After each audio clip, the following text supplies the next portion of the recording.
حدیث مرسلہ ہو جا، خدا کا ترجمہ ہو جا، تیری فطرت ہے افلاکی سراپا آسماں ہو جا۔ الحمد لله نحمده ونستعينه ونستغفره ونؤمن به ونتوكل عليه ونعوذ بالله من شرور أنفسنا ومن سيئات أعمالنا، من يهده الله فلا مضل له ومن يضلله فلا هادي له، ونشهد أن لا إله إلا الله وحده لا شريك له، ونشهد أن سيدنا ومولانا محمدا عبده ورسوله، وصلى الله عليه وعلى آله وأصحابه أجمعين برحمتك يا أرحم الراحمين۔ أما بعد، حضرات سامعین کرام، محترم عزیزوں اور ساتھیوں، سالہ گزشتہ کی طرح ایک بار پھر یوم جمہوریہ ہمارے سامنے جلوہ نما ہے اور ہم اس کی خوشیاں اور سالگرہ منانے میں مگن ہیں۔ دوستو،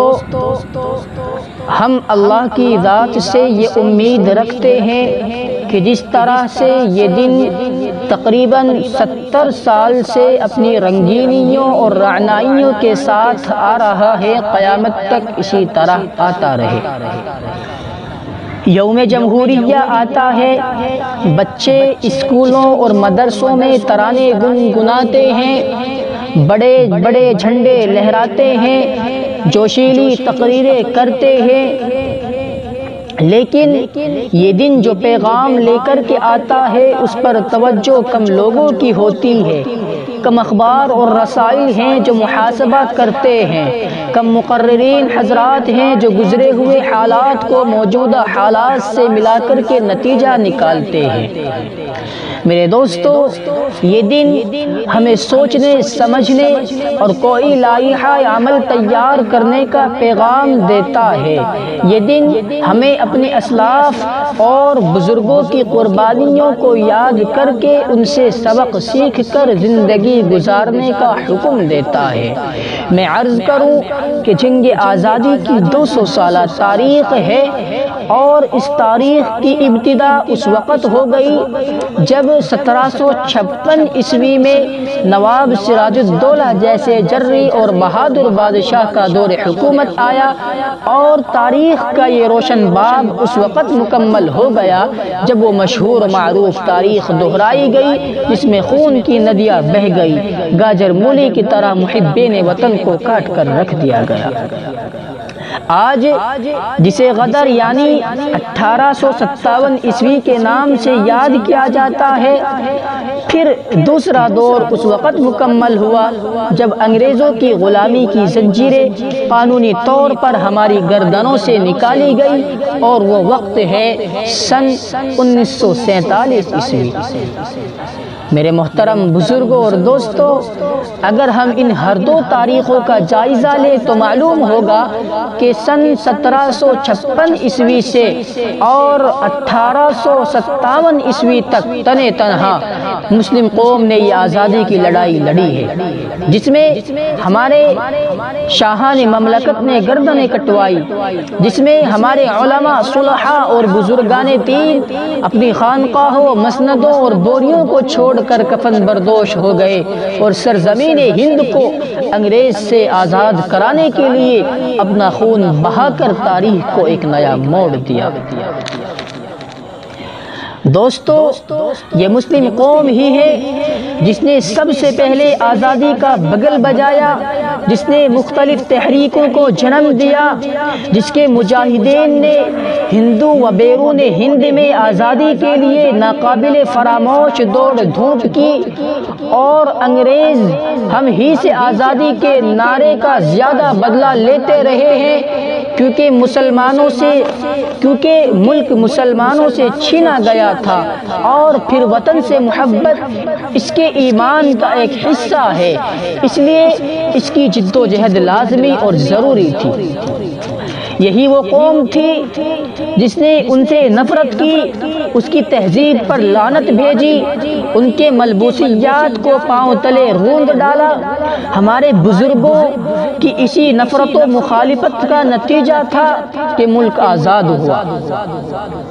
حضرت شیخ الہند سے تو اگر کوئی انگریز ہاتھ بھی ملا لیتا تو اس وقت تک کوئی چیز نہ چھوتے جب تک ہاتھ کو دھل کر صاف نہ کر لے۔ انگریز خود کہتا تھا کہ اگر اس محمود الحسن کو جلا دیا جائے اور جلا کر اس کی راکھ کو سونگا جائے تو بھی اس کی راکھ سے انگریزی سامراج کے خلاف ہی بو آئے گی۔ انہی شیخ الہند کو مالٹا کے زندہ خانوں میں وہ دردناک سزا دی گئی کہ ان کے بیان سے بدن لرزتا ہے، آنکھیں روتی ہے۔ شیخ الہند کے انتقال کے بعد غسل کے لیے جب انہیں تخت پر لٹایا گیا تو دیکھنے والے حیرت زدہ تھے کہ شیخ الہند کی کمر پر گوشت نام کی کوئی چیز نہیں، صرف ہڈیاں ہی ہڈیاں ہیں۔ حضرت مولانا حسین احمد مدنی سے معلوم کیا گیا کہ کیا واقعہ ہے۔ مولانا مدنی رحمت اللہ علیہ کی آنکھیں اشکبار ہو گئی اور فرمانے لگے، میرے شیخ نے مجھے منع فرمایا تھا کہ اس کا کسی سے ذکر مت کرنا۔ یہ لوگوں، مالٹا کے جیل خانے میں آزادی کے نعرے کے جرم میں انگریز میرے شیخ کی کمر مبارک کو لوہے کی گرم گرم سلاخوں سے داغتا تھا، یہاں تک کہ گوشت نام کی کوئی چیز باقی نہ رہ گئی تھی۔ یہ ہے ہمارے اسلاف کی قربانیاں۔ تو میرے عزیزوں اور میرے دوستوں، میں آج اس تاریخی دن میں جسے یوم جمہوریہ کہتے ہیں، تمام ہندوستانیوں کو اس خطرے سے آگاہ کر دینا چاہتا ہوں کہ ایک بار پھر آپ کو اپنے قلم سے، اپنی زبان سے، اپنی ذہانت و ذکاوت سے، اپنی ہوشیاری و تدبر سے، اپنی جان اور مال سے نفرت و عداوت، فسادات اور ظلم و زیادتی کے خلاف اپنی آواز کو بلند کرنا پڑے گا، اور اس وقت تک یہ لڑائی جاری رکھنی پڑے گی جب تک اس ناسور سے ہندوستان کی سرزمین پاک نہ ہو جائے۔ ورنہ یاد رکھو، وہ دن دور نہیں جب آپسی اختلافات، تعصب، نفرت، عداوت ہمارے ملک کو توڑ دے گی اور پھر ہم پہلے کی طرح غلام بن کر کے رہ جائیں گے۔ یہاں آج جو بھی رہتا ہے میرے محترم بزرگوں اور ساتھیوں، وہ برابر کا حصے دار ہے۔ ہر فرقے نے آزادی کی لڑائی لڑی اور ملک کو آزاد کرایا ہے، اور بالخصوص مسلمانوں نے انگریزی سامراج کے خلاف جو جنگ لڑی وہ ایک پیش رو کی حیثیت رکھتی ہے۔ مسلمانوں نے ہی جنگ آزادی کا بگل بجایا اور آخر تک اس پر ڈٹے رہے اور جمے رہے، یہاں تک کہ ملک آزاد ہو گیا۔ اور یہ میں نہیں کہتا بلکہ تاریخ کے وہ اوراق بولتے ہیں جو اب سے برسوں پہلے لکھے گئے تھے، اور لکھنے والے بھی وہ تھے جنہوں نے صعوبتیں برداشت کی، جو زخمی ہوئے، اپنے آبا و اجداد کو سولیوں پر لٹکتے جنہوں نے دیکھا، اپنے اسلاف کو گولیوں سے بھنتے دیکھا،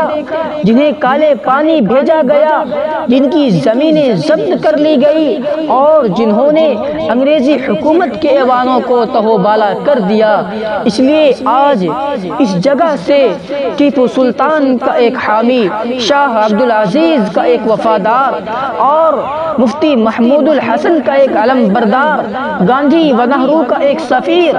سبھاش چندر بوس کا ایک سپاہی یہ کہہ دینا چاہتا ہے کہ یہ ملک آزاد ہے، اسے آزاد رہنے دو۔ تمام اقوام کا مل جل کر رہنا ہندوستان کی سالمیت کا ثبوت ہے۔ اگر ان اقوام میں سے کوئی ایک قوم قوم بھی کسی دوسرے کو بچھاڑ دینے کی کوشش کرے گی تو پھر یہ ملک سالم نہیں رہ سکتا بلکہ ٹکڑے ٹکڑے ہو جائے گا، اور جو بھی ایسا کرے گا وہی غدار ہے۔ اس سے پورے ملک کو نبرد آزما ہو جانا چاہیے۔ میں پیغام سنا کر اپنی بات کو ختم کرتا ہوں۔ آئیے ہم عہد کریں کہ دوسرا یوم جمہوریہ